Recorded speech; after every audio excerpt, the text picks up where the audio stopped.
ورحمة الله وبركاته. الحمد لله رب العالمين، والصلاة والسلام على أشرف الأنبياء والمرسلين نبينا محمد وعلى آله وصحبه أجمعين. أما بعد، قال الله تبارك وتعالى في محكم التنزيل بعد أعوذ بالله من الشيطان الرجيم: ومن أحسن قولا ممن دعا إلى الله وعمل صالحا وقال إنني من المسلمين. وقال النبي صلى الله عليه وسلم: خيركم من تعلم القرآن وعلمه. اللهم علمنا ما جهلنا وانفعنا بما علمتنا، ربنا زدنا علما. اللهم إنا نسألك علما نافعا ورزقا طيبا وعملا متقبلا. اللهم إنا نعوذ بك من علم لا ينفع ومن قلب لا يخشع ومن نفس لا تشبع ومن دعاء لا يسمع. اللهم آمين يا رب العالمين. محترم ومكرم نائب صدر جمعیت اہل حدیث مفتی جمعیت اہل حدیث فضیلت الشیخ محمد یعقوب بابا المدنی حفظہ اللہ، ناظم اعلیٰ جمعیت اہل حدیث محترم مشتاق احمد وانی حفظہ اللہ، استاذ الاساتذہ محترم فضیلت الشیخ جمال الدین الاثری حفظہ اللہ، educational secretary trust secretary central Muslim education and research trust محترم اکبر خان صاحب، دیگر نظماء کرام، عمدائی کلیات، اساتذہ اعظام، مہمانان گرامی، معزز فارغین الکلیت السلفیہ، میں دل کی امین گہرائیوں سے ایک دفعہ پھر آپ کا شکریہ ادا کرتا ہوں کہ آپ لوگوں نے بھرپور انداز میں اس الملتقى الثانی لابناء الکلیہ سلفیہ کالج المنی ایسوسیشن یا سمپوزیم کے اس عظیم اجلاس میں شرکت کر کے اس ادارے کے ساتھ، اس جماعت کے ساتھ اور اس منہج اور ٹائٹل اہمیت و منہج السلف فی حیات الناس کے ساتھ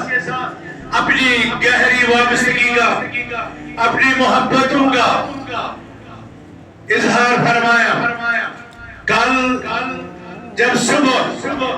یہ مجلس شروع ہوئی اور ریاست کے کونے کونے سے آنے والے فرزندان توحید، فرزندان الکلیت السلفیہ جب ایک دوسرے کو برسوں کے بعد ملے تو ان کے چہروں پر خوشی دیدنی تھی، کھلکھلاتے چہرے، ٹمٹماتے وجود، اور برسوں کی جدائی کے بعد ملنے کی خوشی. ایسا سما تھا جیسا عید نماز کے بعد لوگ گلے مل کر کے ایک دوسرے کو عید کی مبارکبادیاں پیش کرتے ہیں. اللہ سبحانہ وتعالیٰ کا اس عظیم احسان پر شکر ہے اور اس سے دعا ہے کہ اللہ تعالیٰ اس کارواں کو یوں ہی رواں دوا رکھے، ہر شر سے محفوظ رکھے اور اپنا کلیہ کو منہج سلف کی زیادہ سے زیادہ خدمات کی توفیق عطا فرمائے. اس منہج احمد منہج سلف فی حیات الناس کے عظیم ٹائٹل اور عنوان پر،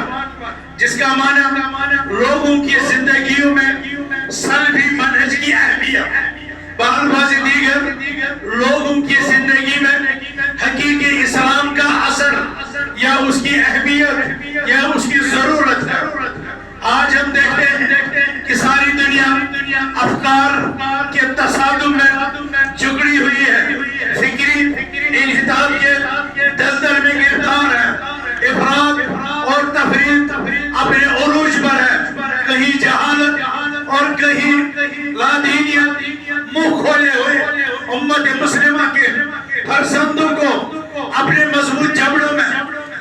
کے ان کی زندگیوں کے لیے کافی حیات تنگ کیے ہوئے ہیں، تو دوسری طرف سے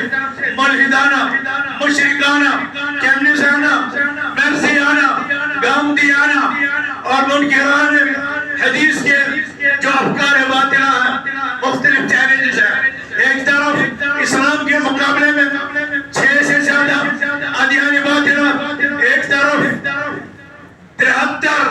فرقوں میں جماعت حقہ طائف منصورہ کے مد مقابل 72 فرقے، اور دوسری طرف عدل و انصاف، عدل اور وسطیت، منہجیت، صحابہ کے طریقے پر، صحابہ کے نقش قدم پر، حضرت ابوبکر رضی اللہ تعالیٰ عنہ کے کھینچے ہوئے خطوط، ایو سماء تظلنی وایو ارض تقلنی اذا كنت في كلام الله ما لا اعلم، کون آسمان مجھے سایہ دے گا، کون زمین میرا بوجھ برداشت کرے گی جب میں اللہ کے دین میں وہ بتاؤں جو میں نہیں جانتا۔ وہاں سے لے کر کے آخری صحابی طفیل بن عمرو الدوسی رضی اللہ تعالیٰ عنہ تک، کل عبادت لم يتعبدها اصحاب محمد صلی اللہ علیہ وسلم فلا تعبدوها، ہر وہ عبادت جو رسول اللہ صلی اللہ علیہ وسلم کے ان نیاران باوفا، ان مقدس ہستیوں، ان نفوس قدسیہ نے جس عبادت کو انجام نہیں دیا، اور یہ اظہر من الشمس بات ہے کہ ان کی عبادتیں قال اللہ اور قال رسول اللہ صلی اللہ علیہ وسلم پر استوار تھی۔ ایک قیامت تک آنے والے انسانوں کل عبادت لم يتعبدها اصحاب محمد صلی اللہ علیہ وسلم فلا تعبدوها، ہر وہ عبادت جو اصحاب رسول نے ادا نہیں کی، وہ عبادت تم بھی انجام نہ دو۔ دنیا میں عبادت گزار بہت اٹھے، دنیا میں تہجد گزار بہت اٹھے، دنیا میں فلسفیانہ کلام کرنے والے بہت اٹھے، دنیا میں قیاس اور رائے کے آسمان پر چمکنے والی بہت سی ہستیاں وجود میں آئی، لیکن ایسے کم رہے ہر زمانے میں جنہوں نے ان تمام افلاطونی، ان تمام فلسفیانہ، ان تمام اہل کلام کی مشغافیوں سے اپنے آپ کو بچاتے ہوئے کتاب و سنت اور سلف صالح، صحابہ، تابعین، اتباع تابعین، ائمہ محدثین، سلف امت، اولیاء کاملے اور فقہاء اعظام کے نقش قدم پر اللہ کو پہچانا، اللہ کے رسول کو پہچانا، عبادت کا حق پہچانا، اطاعت کا حق پہچانا، اور یہ سلسلہ جاری و ساری رہا۔ جیسا کہ میں نے اشارہ کیا، پہلی صدی ہجری میں ایسے بیج بوئے گئے دشمنان دین کی طرف سے، جس سے امت مسلمہ کے جسد بلکہ امت مسلمہ کی پیٹھ میں خنجر گھوپا گیا، کبھی سبائیت کے نام پر، کبھی خروج کے نام پر، کبھی قدریت کے نام پر، کبھی اور کسی ناسبیت کے نام پر، کبھی رافضیت کے نام پر۔ نتیجہ تک ایک عظیم جواب جو عطا بن ابی رباح نے اس امت کو دیا، جب وقت کے ایک عظیم امام ابو حنیفہ رحمت اللہ علیہ حج کے سفر پر گئے، اور ان کی شہرت کافی ہو چکی تھی، لیکن اتنی نہیں کہ وہ حرمین تک ان کی شہرت پہنچے، اور اس وقت کے مفتی حج سید التابعین عطا بن ابی رباح نے جب ان سے یہ پوچھا من این انت، کہاں سے آئے؟ کہا من الکوفہ، کہنے لگے کوفہ سے۔ ہاں، عطا بن ابی رباح جن نے صحابہ کی گود میں سلف کے منہج پر تربیت پائی تھی اور پتا تھا کہ کوفہ سے بہت کچھ نکلا، فرمایا من ای الاصناف انت، کوفہ کے لوگ بہت کھانوں میں بڑھ چکے ہیں، تم کیوں ایسے ہو؟ تم کتنا عظیم جواب اس امت کے سپورٹ اس عظیم امام نے دیا۔ کہا انا ممن لا يسب السلف وممن اؤمن بالقدر وممن لا اكفر بكبير۔ اللہ اکبر، منہج کو واضح کیا، طریقے کو واضح کیا، صحابہ کے بھی اور اپنے بھی۔ کہا میں کوفہ کے ان لوگوں میں سے ہوں جو سلف پر طعن و تسلیم نہیں کرتے۔ آپ سمجھ گئے نا انہوں نے کیا کہا؟ میں ان میں سے نہیں کہا جو سلف کے خلاف زبان نہیں کھولتے، میں ان میں سے ہوں جو تقدیر کا انکار نہیں کرتے۔ اور آپ کو سمجھ میں آ گیا واضح طور پر قدریہ کی طرف اشارہ تھا اور کہا انا ممن لا یکفرون بکبیرہ، میں ان میں سے ہوں جو کبیرہ گناہ کی وجہ سے کفر کا فتویٰ نہیں دیتا۔ آپ سمجھ گئے ہوں گے انہوں نے اشارہ دیا میں خوارج میں سے نہ روافض سے نہ قدریہ سے اور نہ خوارج سے نہ قدریہ سے نہ روافض سے، کوئی تین رائے تین قیاسات سلف کی راہ سے بڑھ چکے تھے، الگ ہو چکے جو عرفات کے دین سے ہٹ کر کے آج کوئی دین بتائے گا تو وہ شخص جس نے دین میں ایسی باتیں کہی جو عرفات کے دن میں دین کا حصہ نہیں تھی، فَلَن يَكُنِ الْيَوْمَ دِينًا، وہ آج بھی دین نہیں ہو سکتا۔ اور میں آپ سے پوچھنا چاہتا ہوں اگر امام مالک کے دور میں وہ دین نہیں ہو سکتا، آج 1446 45 کے آخری دن 46 کے پہلے دن کیا وہ دین ہو سکتا ہو؟ آج بھی وہ دین نہیں ہو سکتا۔ امام احمد بن حنبل نے کہا تھا لا تقلدنی ولا مالک ولا الشافعی، نہ میری تقلید کرنا نہ شافعی کی تقلید کرنا نہ مالک کی تقلید کرنا۔ امام ابو حنیفہ نے کہا اذا صح الحدیث فهو مذهبی، جب تم تک صحیح حدیث پہنچ جائے تو وہی میرا مذہب ہے۔ صدیاں گزرتی گئی، ان اللہ یبعث علی راس کل سنۃ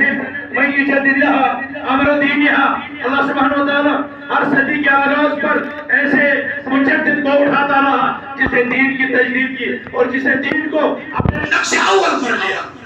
اور یہ سلسلہ بڑھتا رہا یہاں تک کہ شیخ الاسلام ابن تیمیہ آئے، ابن القیم آئے، پھر بھی بڑھتا رہا اور انہوں نے معالم منہج سلف کو اجاگر کیا، یہاں تک کہ محمد بن عبد الوہاب جزیرۃ العرب میں آئے، بارسلین میں شاہ ولی اللہ دہلوی آئے، پھر اسماعیل دہلوی آئے، اور یہ سلسلہ چلتا رہا جب صدیق حسن خان آئے، سید نذیر حسین دہلوی آئے، جب عبدالعزیز رحیم آبادی آئے، جب بشیر شاہ سوانی آئے، جب سید نذیر حسین کا قافلہ شاگردہ آگے بڑھا اور ہمارے جموں کشمیر کے سرخیر سلفیت کے نام و سپوت علامہ ابوالوفا ثناء اللہ احمد سری اس قافلے کے ساتھ جڑے، اصلاح کا عمل، منہج سلف کی طرف رجوع، کتاب و سنت کے منہج کی طرف رجوع کا ایک مشن چاہ، اور دنیا میں بڑے چیلنج آئے، کبھی قادیانیت کا، کبھی شکری سنگٹھن تحریک کا، کبھی مبشرین یعنی کرسچن مشنریز کا، کبھی نتنے فطروں کا، بقول سید سلیمان ندوی عبدالرؤف رحمانی جمناگری نے حیات ثنائی میں لکھا اگر رات کی تاریکی میں جکاترا کے کونے میں کسی جکاترا سے لے کر مشرق مغربی افریقہ تک رات کے اندھیرے میں کسی فتنے نے جنم لیا تو فجر سے پہلے جو شخص اس فتنے کے دوڑ کے لیے سب سے اول شمشیر کہا دست ہوتا بسم اللہ امرت سے جی ہے انور شاہ لولابی نے وکیل اسلام کا خطاب دیا، جنہیں اغیار نے فاتح قادیان کا لقب دیا۔ 1906 میں آرا کے مقام پر عالم اہل حدیث کانفرنس کی تحریک ڈالی، عبدالعزیز رحیم آبادی اس کے پہلے امیر بنے، اور یہ سلسلہ وہاں تک محدود نہیں رہا بلکہ اس سلسلے نے جموں کشمیر کے پہاڑیوں کو، وادیوں کو، آبشاروں کو، سبززاروں کو، لداخ کے صحراؤں کو، پہاڑوں کو، جموں اور پونچھ کے کھلیانوں کو اسے اپنی تابنا اور روشن کرنوں سے اسے روشن کیا۔ یہاں پر بھی بدعات تھی، خرافات تھی، طرح طرح کی۔ یہ ہماری قوم، کشمیری قوم مرہون ملت ہے، عبدالرحمن بلبل کی مرہون ملت ہے، سید علی حمدانی رحمت اللہ علیہ کی، جو علماء کرام اور فقہاء عظام کی ایک بہت بڑی ٹیم لے کر کے وارد ارض کشمیر ہوئے، جہاں انہوں نے اسلام کا کلمہ اجاگر کیا، دعوت دین کا کلمہ اجاگر کیا۔ اور مجھے یہ کہنے دیجئے اسی قافلے کا ایک عظیم ثبوت تھا قوام الدین الخوارزمی، جس کی نسل سے آگے اس جماعت کو وہ ثبوت ملا، وہ فرصت ملا جسے دنیا علامہ محمد نور الدین الفاروقی الخوارزمی کی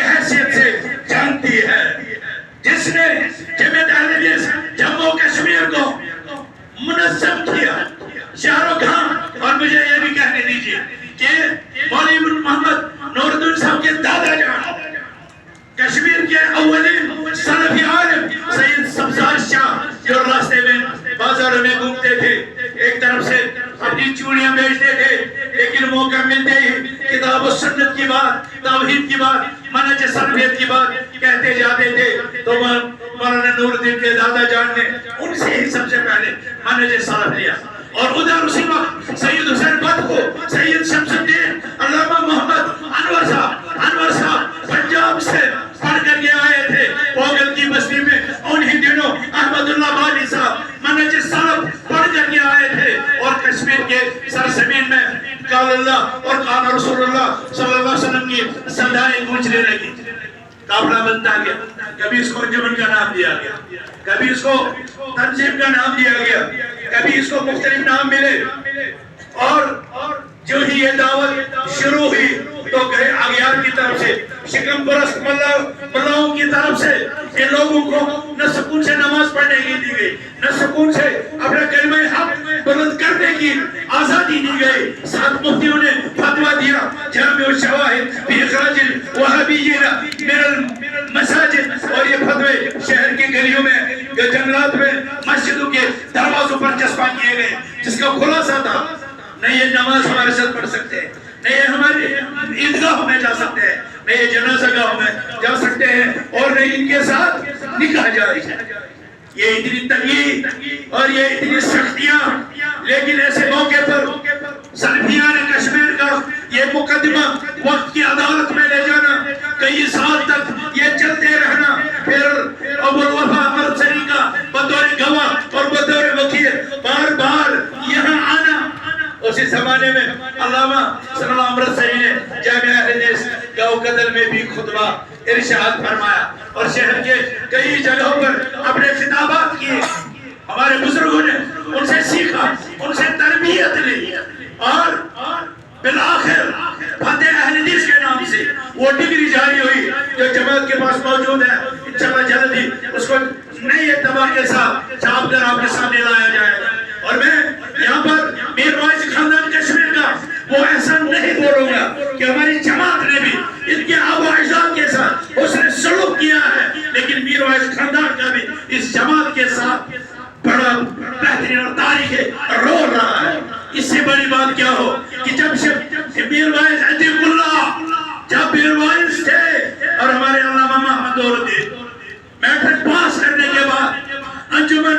اسلامیہ ہائی سکول میں جب بطور استاد سلیکٹ ہوئے، انہیں گورنمنٹ کی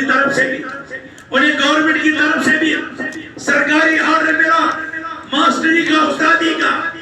اور عتیق اللہ صاحب سے جب علامہ محمد نور الدین نے مشورہ کیا تو انہوں نے کہا نہیں، ہمیں آپ جیسے اساتذہ کی اسلامی سکول میں ضرورت، قربان جائے اس اخلاص پر، قربان جائے اس فداکاری پر۔ آج کوئی مکی مدنی عالم اس کی نظیر اور مثال پیش نہیں کر سکتا کہ ایک طرف سرکاری تدریسی آرڈر ہو اور دوسری طرف درسگاہ میں پڑھنے کا آرڈر ہو۔ سرکاری آرڈر کو ٹھکرایا گیا اور اسلامیہ سکول میں تعلیم کے سلسلے کو جاری رکھا گیا۔ اور محمد فاروق جب عنفان شباب میں اس تکلیف میں جب ان کے والد کا انتقال ہوا تو ان کی تعلیم و تربیت کے لیے جن اساتذہ کا بندوبست ہوا ان میں مولانا محمد نور الدین بھی مولوی غلام رسول صاحب مقدمہ اہل حدیث میں کورٹ میں جا پہنچے اور وہاں انہوں نے اہل حدیث کے حق میں گواہی دی۔ یہ ہمارے مسلمان بھائی ہیں، ان کا اسلام درست ہے، یہ مسجدوں میں بھی آ سکتے ہیں۔ نئی نسل کو یہ پتہ ہونا چاہیے، ہمارے فارغین کو اپنی عظیم تاریخ کا جو علم ہونا چاہیے تاکہ آپ کو پتہ چلے گراؤنڈ میں جو چیلنجز ہیں کس حکمت کس بردباری کے ساتھ ان کا سامنا کر رہا ہے، ان کا مقابلہ کر رہا ہے۔ تو آخر میں میرے پاس غلام رسول تھے جنہیں کورٹ میں آ کر گواہی دی، اور جج اس گواہی پر اور حدیث کی مضبوط دلائل کی بنیاد پر ان کے اسلام مسلمان ہونے، عیدگاہ میں جانے، مسجد میں داخل ہونے اور نکاح کے جواز کی جو ڈگری ملی، جو فیصلہ ملا، اس کے نتیجے میں اہل حدیث نے بہت حد تک سکھ کی سانس لی۔ 1928 میں کچھ مجلسیں ہوئی، 1941 میں پہلا اخبار اس جماعت کا نکلا، پہلے دن اخبار مسلم 49 میں مرجان پور علی قدر میں پہلی میٹنگ ہوئی جس میں غلام احمد ریشی صاحب اور عبداللہ قریشی جیسے لوگ شریک ہوئے یہ منصوبہ بنانے کے لیے کہ اب اس جماعت کے پاس کوئی تعلیمی پلان ہونا چاہیے، تعلیمی منصوبہ ہونا چاہیے۔ 1954 میں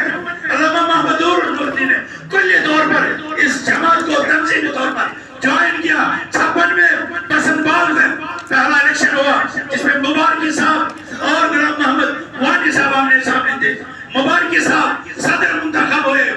لیکن 1 سال کے بعد انہوں نے بزم توحید بنا کر کے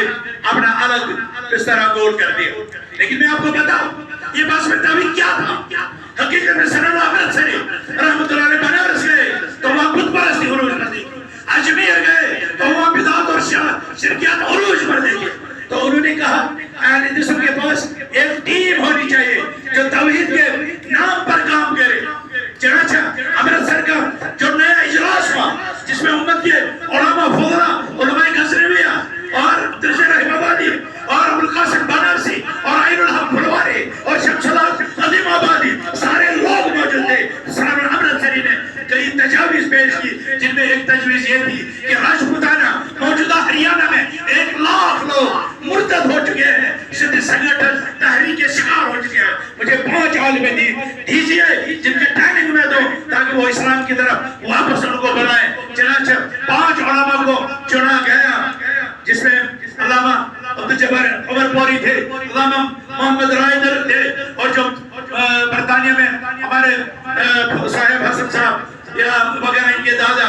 عبدالجبار عمر پوری بھی اس مشن میں تھے۔ چنانچہ صرف 10 مہینے کے بعد ان 5 خطیبوں نے جو رپورٹ امرتسر کی سالانہ کانفرنس میں پیش کی کہ جن 1 لاکھ مرتدین کو ہم واپس دار اسلام میں بلانے کے لیے گئے تھے، گرچہ غیروں کی طرف سے 5000 مبلغین ان کو کفر پر ثابت قدم رکھنے کے لیے اور تمام تر سرکاری انگریزوں کے دور میں تمام تر سرکاری سرپرستی میں ان کے اخراجات اور نان النفقہ برداشت کیا جاتا تھا۔ ادھر سے بے سروں پایا یہ 5 ہمارے علماء 10 مہینے کے بعد یہ رپورٹ لاتے ہیں کہ راجپوتانہ موجودہ ہریانہ کے 1 لاکھ مرتد واپس دائرہ اسلام میں داخل ہو چکے۔ انہوں نے اجمیر اور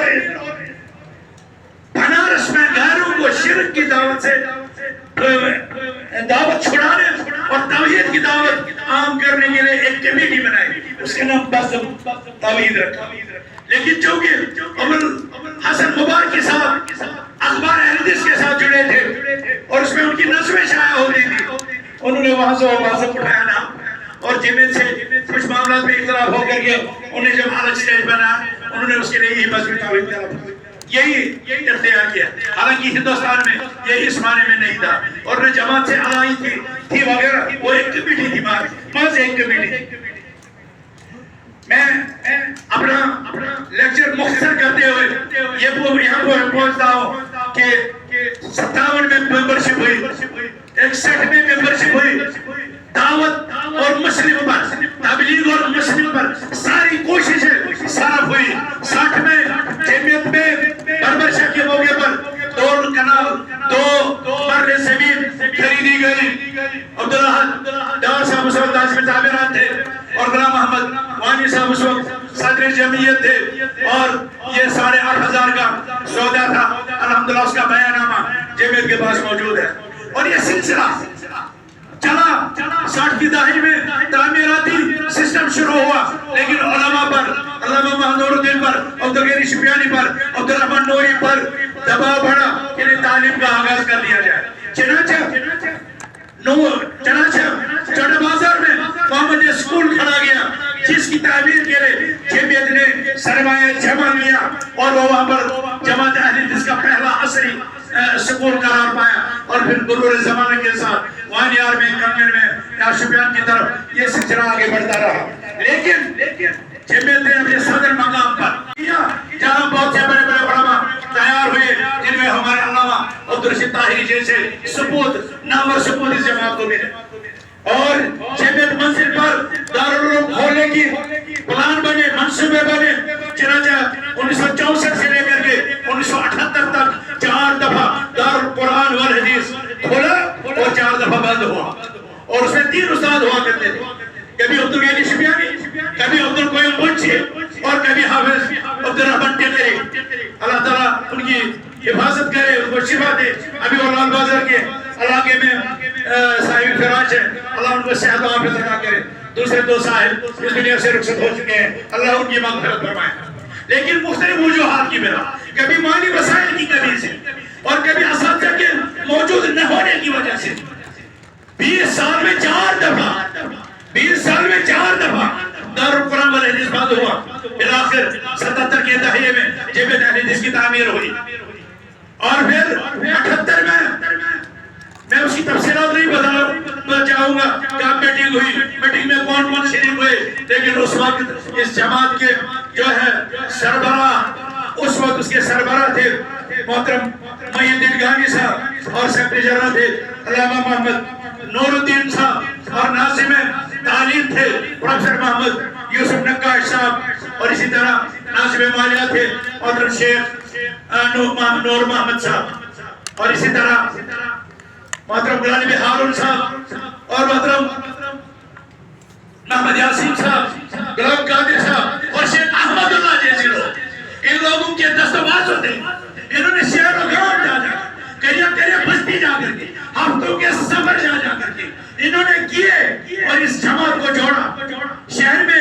اس کو منظم کیا، دیہاتوں میں اس کو منظم کیا۔ اور مجھے رونا اس وقت آتا ہے جب میں تاریخ پڑھتا ہوں کہ جب یہ ہمارے اسلاف ایک جگہ سے دوسری جگہ سفر کرتے تھے تو یہ سفر پیدل ہوتے تھے۔ علامہ انور نے پوری شوپیان سے ڈوڈا کا سفر پیدل طے کیا، کا سفر پیدل طے کیا، اور کئی دفعہ یہ سفر ہوئے، گاڑیاں موجود تھی شہر میں تو پہلے کرایہ جمع کیا گیا، کرایہ کا چندہ جمع کیا گیا، اور اس کے بعد بس پر چلا گیا اور وہاں پہنچے۔ اور مجھے تو تاریخ کے وہ اوراق بھی نظر آتے ہیں جب ہم نے دیکھا کہ علامہ نور الدین کو سونے کے لیے تکیہ دستیاب ہے، اور علامہ کو تکیہ کے بغیر سونے کی عادت نہیں۔ جب کوئی صورت نظر نہیں آئے تو صاحب خانہ سے کہا تم گھاس روا کر اور اس کو کپڑا باندھا کیا۔ وہ علامہ نور الدین نے اپنے تکیے کے نیچے رکھا۔ آج تو 3 دن تکیے لے کر کے سوتے ہیں، لیکن زمان ہے گھاس کے تکیے پر رات گزارے۔ ہمارے اسلاف ہمارا میں خوش شامل ہے، تحسین گلستہ میں ہمیں بھی یاد کر لینا، چمن میں جب بہار آئے ہمارے اسلاف نے قربانیاں، غلام احمد کٹے نے قربانیاں دی، محی الدین گانگی نے قربانیاں دی، ڈاکٹر غلام علی نے چکن نے قربانیاں دی، منشی عبدالرزیق نے قربانیاں دی، شیخ احمد اللہ نے قربانیاں دی، شیخ نور محمد نے قربانیاں دی، شیخ عبدالرشید طاہری نے قربانیاں دی، اور ہمارے اسلاف عبدالسلام ولی نے قربانیاں دی، غلام محمد بٹ اب ستو قربانیاں دی، صوفی احمد مسلم نے قربانیاں دی، علماء شبیان نے قربانیاں دی، گاندھی خاندان، ڈار خاندان، میر خاندان، وانی خاندان، راجر خاندان، انہوں نے قربانیاں دی۔ آج جب وہ قربانیاں جمع کی جاتے 78 میں ان قربانیوں کا نتیجہ الکلیۃ السلفیہ کی شکل میں ایک نوزائیدہ مدرسہ، ایسا مدرسہ توتی اکلہ حق اللہ حین بإذن ربها، ہر وقت یہ اپنا میٹھا پھل دیتا گیا۔ جو پہلا گروہ داخل ہوا اس نے اس قوم کو محترم رمضان صاحب، محترم سلیم صاحب، محترم بزرگ صاحب اور شفقت صاحب جیسے ہیرے دیے، جن نے قوم کی اصلاح میں کتنی قربانیاں، کتنی خدمات انجام دی۔ ہمارے بزرگ صاحب کو بھی ایک دن 4 گنا زیادہ پیشکش ہوئی الکلیہ کی تنخواہ سے،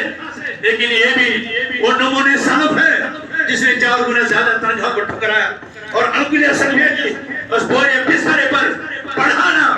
جاری، اور ساری اقابہ ان کو اور یہ ساتھیوں کو استقامت عطا فرمائے۔ پھر اس الکلیہ سلفیہ کا یہ چمن روشن ہوتا گیا، اور اس چمن میں مختلف پھول کھلتے گئے، اور آج جو کل صبح سے آج تک ہمارے فارغین کا جو یہ ملتقا ہے، میں یہ کہہ سکتا ہوں یہ گلاب کے پھول ہیں جو خوشبو دے رہے ہیں، جو ہمارے وجود کو معطر کر رہے ہیں، جو جموں کشمیر کے شہر و بستی گاؤں کو معطر کر رہے ہیں۔ یہ وہ پھول ہے جو کانٹوں کے بعد کھلتے ہیں، پہلے کانٹے ہوتے ہیں، اور کسی وقت کوئی پھول کانٹوں میں ہی پھنس کر رہ جاتا ہے۔ آج ہم نے تجاویز سنی، مشورے سنے، خطابات سنے، تبلیغ کا سنا، تعلیم کا سنا، سماجی خدمات کا سنا، کسی کی تنقید سنی، تو گلاب کے ساتھ کانٹا تو سجدہ ہے اور کانٹوں میں ہی گلاب خود کھلتے ہیں۔ لیکن میں گزارش کروں گا کہ نظامیہ بھی بنا مدرتے تھے، مسلم خلیفہ سے کہا گیا تو 5,000 پر خرچ کرتا ہے، دولت لٹاتا ہے، کیا یہ 5